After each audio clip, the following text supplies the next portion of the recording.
Assalamualaikum warahmatullahi wabarakatuh. Kami dari kelompok Cibi Girls akan mengidentifikasi seni rupa patung dan batik Parang. Simak video berikut. Oke, jadi materi kali ini akan saya bahas ialah materi seni rupa patung relief. Patung relief ialah seni pahat 3 dimensi yang biasanya dibentuk di atas batu. Patung relief biasanya ditemukan di prasasti Hindu-Buddha ataupun di candi Hindu-Buddha. Nah, patung relief yang kami akan jelaskan ialah sebagai berikut. Setelah mengamati gambar patung relief ini, konsep yang bisa kami ambil ialah patung relief ini menceritakan tentang proses perjalanan Hindu-Buddha dan masa pemerintahan Hindu-Buddha pada zaman Mataram kuno. Setelah mengetahui konsep dari patung relief ini, selanjutnya kita akan lompat ke unsur seni rupa yang dimiliki dari patung relief ini. Oke, pertama, unsur garis. Unsur garis merupakan gabungan antara titik yang saling berhubungan antara satu dengan yang lainnya. Unsur garis pada patung relief ini terdapat pada seluruh bagian, sedangkan unsur garis yang termaksud di dalam patung relief ini ialah unsur garis nyata karena bisa dirasakan kehadirannya. Unsur kedua yaitu unsur warna. Bisa dilihat dari patung relief ini, unsur warna yang terdapat pada patung relief ini ialah unsur warna netral, yang dimana patung relief ini memiliki warna gelap yang dapat menunjukkan nilai estetika tersendiri di dalam patung ini. Unsur yang ketiga ialah tekstur. Tekstur merupakan unsur rupa yang menyampaikan bentuk rasa pada permukaan bahan yang digunakan untuk menyampaikan bentuk rupa. Nah, bisa dilihat unsur tekstur terdapat pada permukaan patung relief ini berfungsi untuk menyampaikan bentuk rupa atau bentuk yang sesungguhnya yang dimiliki dari patung relief ini. Unsur keempat yaitu unsur raut. Unsur raut adalah bidang kecil yang muncul karena dibatasi oleh sebuah kontur atau garis. Kelima yaitu unsur bentuk. Bentuk tidak terlepas dari elemen garis. Bentuk merupakan bidang datar yang dibatasi oleh garis. Dengan kata lain, bentuk merupakan bidang yang bertepi. Unsur yang keenam ialah unsur ruang. Unsur ruang merupakan dataran atau unsur yang mengelilingi sosok patung. Unsur ruang yang terdapat pada patung relief ini ialah unsur ruang nyata karena terbentuk dari adanya sisi yang berjarak pada patung. Kita masuk pada unsur yang ketujuh, yaitu unsur volume. Unsur volume pada patung relief ini terdapat pada bagian-bagian keseluruhan masanya dan terbentuk karena adanya keluasan dan kedalaman pada patung. Unsur yang kedelapan atau unsur yang terakhir yaitu unsur gelap terang. Unsur gelap terang pada patung biasanya disebut sebagai unsur cahaya karena unsur gelap terang ini dapat berubah-ubah tergantung dengan derajat matahari dan intensitas penyinaran matahari pada patung. Setelah mengetahui tentang unsur yang dimiliki pada patung relief di samping, kita akan masuk pada prinsip-prinsip yang dimiliki pada patung relief ini. Prinsip yang pertama yaitu keseimbangan. Kedua ialah irama. Prinsip ketiga ialah prinsip dominasi. Prinsip yang keempat ialah prinsip kesebandingan. Prinsip yang kelima ialah prinsip kesatuan. Oke, selanjutnya adalah bahan-bahan untuk membuat karya seni rupa patung ini. Yang pertama adalah bahan lunak. Bahan lunak itu seperti lilin atau tanah liat. Dan yang kedua adalah bahan sedang. Bahan sedang itu seperti kayu mahoni. Dan yang ketiga adalah bahan keras. Bahan keras itu seperti kayu jati. Dan yang keempat atau yang kita lihat adalah bahan cor. Bahan cor itu seperti semen atau pasir.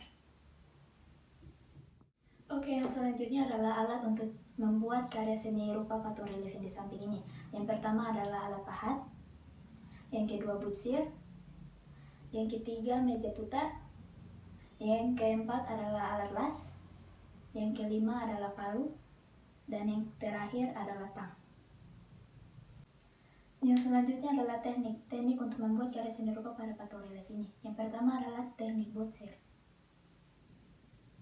Dan yang kedua adalah teknik modeling. Dan yang ketiga adalah teknik merakit. Dan yang keempat adalah teknik cor. Dan yang kelima adalah teknik membentuk.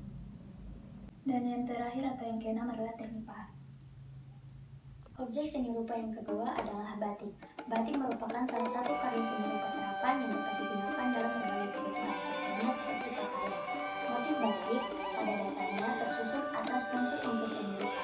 Unsur-unsur seni rupa yang terdapat pada batik yaitu garis, titik, bidang, dan juga warna. Unsur seni rupa yang pertama yaitu titik. Titik merupakan salah satu unsur seni rupa yang paling kecil. Titik banyak digunakan dalam pembuatan motif batik. Contohnya seperti unsur titik pada motif batik parang. Unsur yang kedua yaitu garis. Garis terbentuk karena sebuah titik yang ditarik atau barisan titik yang berimpit-impit. Garis memiliki beberapa jenis seperti garis lurus, garis lengkung, garis zigzag, dan juga garis patah-patah. Dalam motif batik selalu terbentuk gabungan dari berbagai macam jenis garis, sehingga membentuk satu kesatuan motif batik yang menarik dan juga indah. Unsur yang ketiga yaitu bidang. Garis yang kedua ujungnya saling bertemu akan membentuk sebuah bidang. Bidang pada umumnya bentuknya seperti segitiga, segi empat, maupun segi lima. Pada motif batik biasanya terdiri atas berbagai bentuk bidang sehingga membentuk satu bentuk motif batik yang indah dan juga selaras. Unsur yang terakhir yang terdapat pada batik yaitu unsur warna. Warna dapat membuat karya seni rupa jauh lebih hidup dan juga ekspresif. Dalam teori warna seni rupa ada teori pigmen warna, yaitu warna primer, warna sekunder, dan juga warna tersier. Contoh dari gambar berikut ini termasuk ke dalam warna tersier, yang dimana merupakan campuran dari warna sekunder.